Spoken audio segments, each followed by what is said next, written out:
चिट्ठी न कोई संदेश।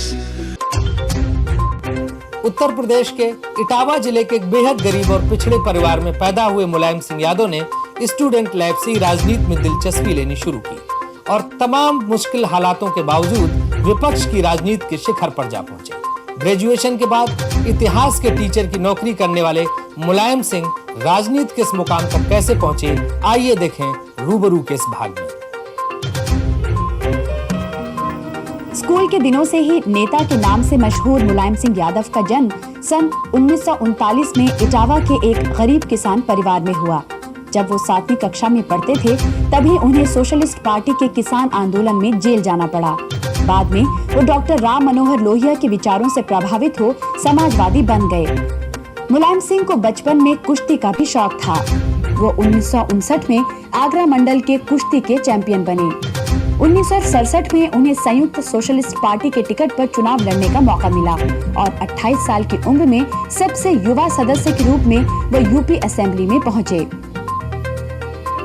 सन 1974 में मुलायम सिंह चौधरी चरण सिंह की पार्टी भारतीय लोक दल में शामिल हो गए। 1975 में इमरजेंसी के दौरान वो 19 महीने जेल में रहे। 1977 में जनता पार्टी के टिकट पर चुनाव जीतकर फिर असेंबली में आए, लेकिन 1980 का असेंबली इलेक्शन वो हार गए। बाद में वो विधान परिषद में विपक्ष के नेता बन गए। सन 1989 में मुलायम सिंह पहली बार उत्तर प्रदेश के मुख्यमंत्री बने। 2 नवंबर 1990 को अयोध्या में कार सेवकों पर फायरिंग करवाने के लिए वो काफी चर्चित रहे। चंद्रशेखर के प्रधानमंत्री बनने पर जनता दल छोड़कर वो समाजवादी जनता पार्टी में चले गए, लेकिन सन 1991 के चुनाव में हार के कारण उन्हें चीफ मिनिस्टरशिप से त्यागपत्र देना पड़ा। सन 1992 में उन्होंने समाजवादी जनता पार्टी भी छोड़ दी और समाजवादी पार्टी का गठन किया। सन 1993 के असेंबली इलेक्शन में मुलायम ने बहुजन समाज पार्टी के साथ गठबंधन कर लिया। चुनाव परिणाम समाजवादी पार्टी बहुजन समाज पार्टी गठबंधन के पक्ष में रहे। लिहाजा 4 दिसंबर 1993 को मुलायम सिंह यादव एक बार फिर उत्तर प्रदेश के मुख्यमंत्री बने, लेकिन धीरे धीरे कांशीराम से उनके रिश्ते बिगड़ने लगे और मुलायम सिंह की सरकार गिरवाकर कांशीराम ने 3 जून को बीजेपी के सपोर्ट से मायावती को मुख्यमंत्री बनवा दिया। आजकल मुलायम सिंह रैलियां और जनसभाएं करके आने वाले लोकसभा चुनाव की तैयारी में जुट गए हैं। मुलायम सिंह जी सुना पहलवान थे और कुश्ती लड़ा करते थे। ये कुश्ती लड़ते लड़ते फिर राजनीति में कहां से आ गए? उस वक्त तो स्वर्गीय नथू सिंह विधायक थे। उन्होंने कहा मैंने बहुत नाम सुना है, तुम कुश्ती हमको दिखा दो। तो हम कुश्ती लड़ गए और उनको कुश्ती हमारी पसंद आ गई। उसी दिन से वो हमसे प्रभावित हो गए और आगे चल करके उन्होंने ही अपने मन से मुझसे कहा कि अब मेरी जगह आपको चुनाव लड़ना पड़ेगा। हम चुनाव लड़े, उन्होंने लड़ाया और 1967 में पहली बार हम विधायक बने। आप 8 बार एमएलए एमएलसी रह चुके, अब लखनऊ छोड़कर दिल्ली क्यों नहीं आ जाते नेशनल पॉलिटिक्स में?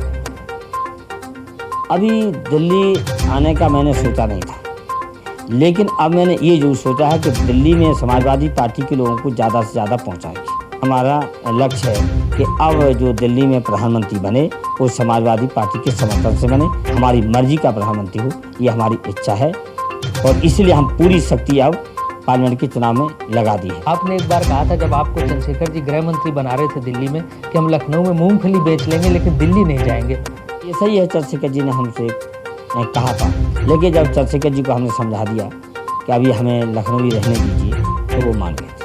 अच्छा, आप अपनी पार्टी को गरीबों की पार्टी कहते हैं, लेकिन आपका जो दफ्तर है लखनऊ में 5 स्टार होटल जैसा लगता है। अब समाजवाद के माने ये तो नहीं कि गंदगी रखना चाहिए। अगर साफ सुथरा बना दिया है दफ्तर तो क्या हम उसमें बैठेंगे? वहाँ तो गरीबी लोग आएंगे, तो गरीबों को भी कभी कभी अच्छी इमारत अगर मिल जाए तो क्या बुरा है।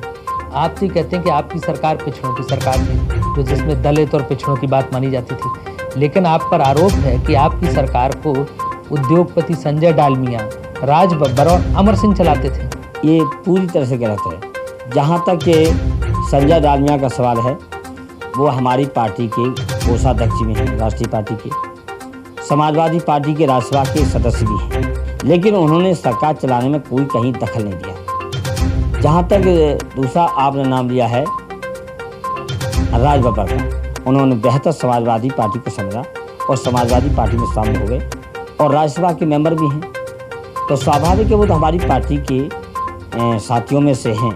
लेकिन उन्होंने भी इस सरकार में दखलंदाजी का कोई काम नहीं किया। अगर ये मान भी लिया जाए कि राज बब्बर और संजय डालमिया का इसमें हाथ था, तो क्या गलती थी? जब मुलायम सिंह जी की राजनीतिक मुसीबत का वक्त था, जब बड़े बड़े दिग्गज और महारथी उनका साथ नहीं दे रहे थे, संजय डालमिया ने कंधे से कंधे मिलाकर उनका साथ दिया। राज बब्बर ने उनकी जनसभाओं में और हर जगह उनके साथ राजनीतिक सहयोग और सहकारिता की बात रखी।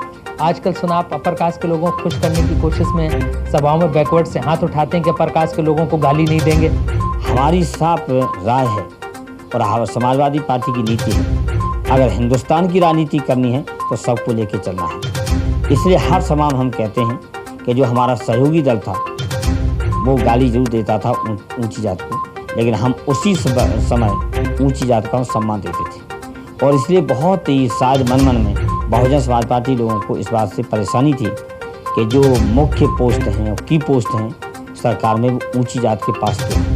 बीजेपी ने जो आंकड़े निकाले हैं उसमें कहा गया है कि 70% यादवों को आपने पुलिस में भर्ती करवाया। इससे ज़्यादा झूठ कोई हो नहीं सकता। 70% यादव थे और मंडल आयोग की सिफारिशें लागू क्यों की गई? इसलिए की गई थी कि उनका हिस्सा ज़्यादा बढ़े तो सब बैकवर्ड का हिस्सा बढ़ा। तो जब सब बैकवर्ड का हिस्सा बढ़ा तो हो सकता है कि यादवों की तादाद ज़्यादा बढ़ गई हो। कल्याण सिंह का आरोप है कि बैकवर्ड्स के नाम पर सिर्फ यादवों को नौकरी दी गई। उनको हमेशा झूठ बोलने की आदत है। जैसे वो एक जो गरीब जाते हैं या बैकवर्ड जाते उसको भी विभाजित करने के लिए कई बार उन्होंने इस तरह के बयान भी दिए।